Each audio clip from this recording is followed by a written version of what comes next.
Muy buenos días, estudiantes. Vamos a empezar. Para hoy día tenemos, como han visto en la intro, dos temas, el modo subjuntivo y el pasado. Entonces vamos a ir empezando de una vez. Vamos, tenemos en la diapositiva nuestro primer tema, que sería el modo subjuntivo. Les había dicho en algunas clases anteriores, el verbo, la categoría más importante, tiene un montón de formas en las que la analizamos. Entonces, en este caso vamos a analizarlas desde el punto de vista de sus modos. El verbo tiene tres modos: indicativo, que ya lo hemos visto, subjuntivo, el de ahora, y el imperativo. Para repasar, el indicativo, los verbos en modo indicativo, solamente eran aquellos verbos que no señalaban algo. Por ejemplo, cuando digo la computadora está apagada, solamente les está indicando, señalando. Cuando alguien dice el libro está roto, ella juega, yo hablo, solamente estamos indicando. Entonces esos verbos están en modo indicativo. Ahora, ¿de qué trata el modo subjuntivo? Dice, forma verbal que expresa deseo, posibilidad o incertidumbre. Entonces esas palabras son la clave. Para que un verbo, para que puedas localizar si está en modo subjuntivo, tiene que tener deseo o posibilidad. Ahí vemos un ejemplo que dice, ojalá que encuentres lo que estás buscando. Esto es un deseo. Entonces este tipo de oraciones van a ser subjuntivas. Vemos más ejemplos. Desearía comer una hamburguesa. Está deseando esa persona. Entonces, ese deseo, esa oración con un deseo es un verbo en modo subjuntivo. ¿Cómo nos damos cuenta? Gracias a estas palabritas que la acompañan. Esta palabrita de deseo hace que este verbo se convierta en subjuntivo. Otro, quisiera un helado, lo está deseando. Aparte de los deseos, también hemos dicho que entran las dudas. Acá, quizá ella no venga. En este caso lo está dudando. También las dudas son verbos en modo subjuntivo. Entonces, para empezar eso, no se olviden, un verbo subjuntivo tiene que tener deseo o posibilidades. Vamos. Acá tienen una captura de su libro que dice, una vez que ya sabemos localizar el verbo en modo subjuntivo, vamos a notar que hay dos tiempos verbales en algunos casos. Hay tiempos simples y hay tiempos compuestos. Un tiempo simple, ¿de qué trata? Cuando en tu oración solamente vas a encontrar un verbo. Por ejemplo, acá dice, quisiera un helado. Aquí está mi verbo quisiera, de querer, y aparte también lo está deseando, entonces está en subjuntivo. ¿En qué tiempo verbal? Si nos preguntan, está en tiempo verbal simple. El simple solamente tiene un verbo. ¿Qué pasa en el compuesto? Ya van a chocar dos verbos, y en este caso se va a llamar una oración compuesta. Por ejemplo, quisiera que ella haya amado a su peso como yo. En este caso, este quisiera ya lo convierte en modo subjuntivo ya. Ahora vamos a ver si es simple o compuesto. Quisiera que ella haya amado a su peso. Acá estamos, un verbo está acá de haber y el verbo amar, están chocando.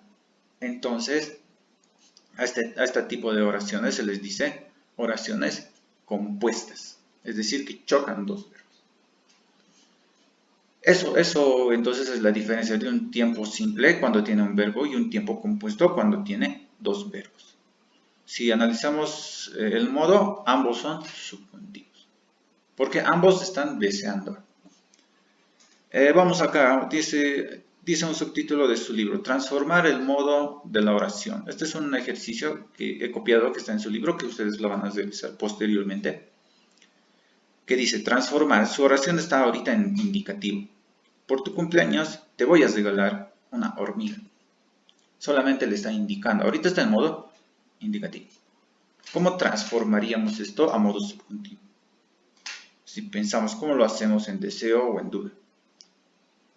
En duda, tal vez por tu cumpleaños te regalaré una hormiga. Ahí ya lo has convertido a subjuntivo.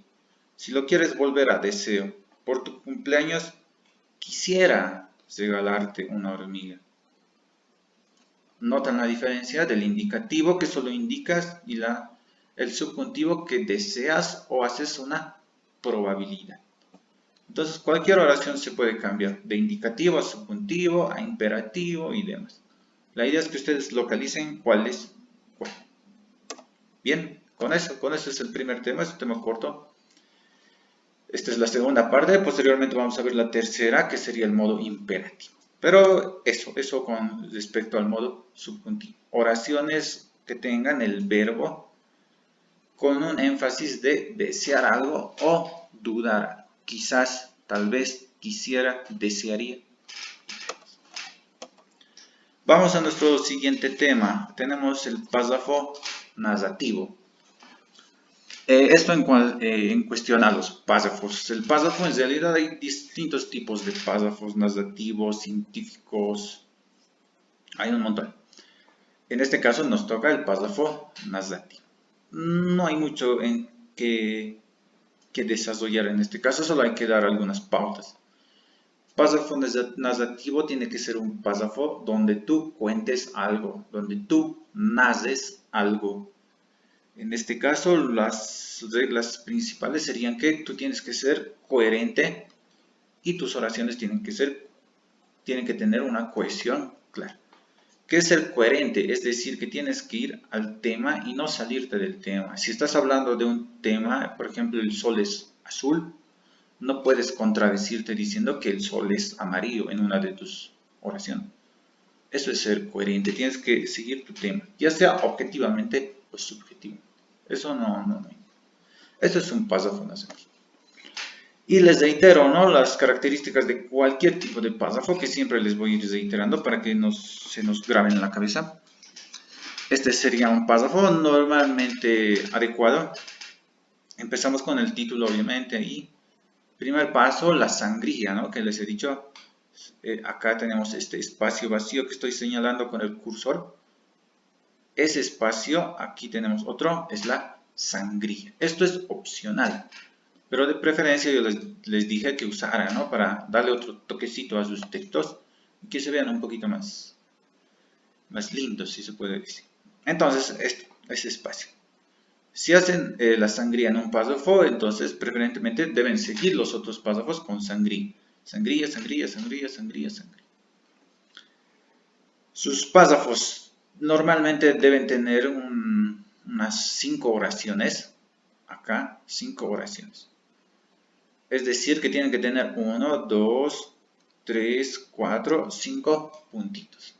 Esto no es una regla, ¿verdad? Pero para ir practicando lo mejor, lo más estéticamente visual, si yo veo estéticamente, es tener párrafos del mismo tamaño. No que un párrafo sea grande y otro pequeñito, o un párrafo inmenso así, de una hoja. Son cositas que a veces al lector le abusen, ¿no? Cuando yo veo tanta letra en un párrafo, como que ya me da flojera incluso leer. Eso, entonces cuiden el tamaño de los párrafos, traten de hacerlos el mismo tamaño. Como ven, el mismo tamaño casi son los míos. Y eso para empezar, sangría, el tamaño de los párrafos, oraciones del mismo, bueno, más o menos del mismo tamaño. No pueden haber oraciones pequeñitas. El punto no es colocar donde sea Bolivia, es punto. Donde la ecuación, punto. No. Tienen que concluir una idea y poner recién ese puntito. Bien. Entonces, eso. Y cuando hagan párrafos, siempre traten de empezar, ¿no?, lo que les había dicho, de algo general a algo más específico y demás. No traten de mezclar ideas. Si hablan en un párrafo de los profesores, en otro párrafo hablen de los estudiantes, en otro párrafo hablen de los administrativos y demás. Traten de ordenar bien sus ideas. Eso en cuanto a estos dos temas, no son nada complejos, solamente eran los complementos para que terminemos esta unidad. Y con esto estaríamos terminando estas sesiones. La tarea, como ya habíamos terminado esta unidad, la única tarea en este caso sería la página 66 y 67. Les reitero, la única tarea que me la tienen que enviar por foto es la página 66 y la 67. Con eso estaríamos terminando. Muchas gracias, nos estamos viendo la próxima.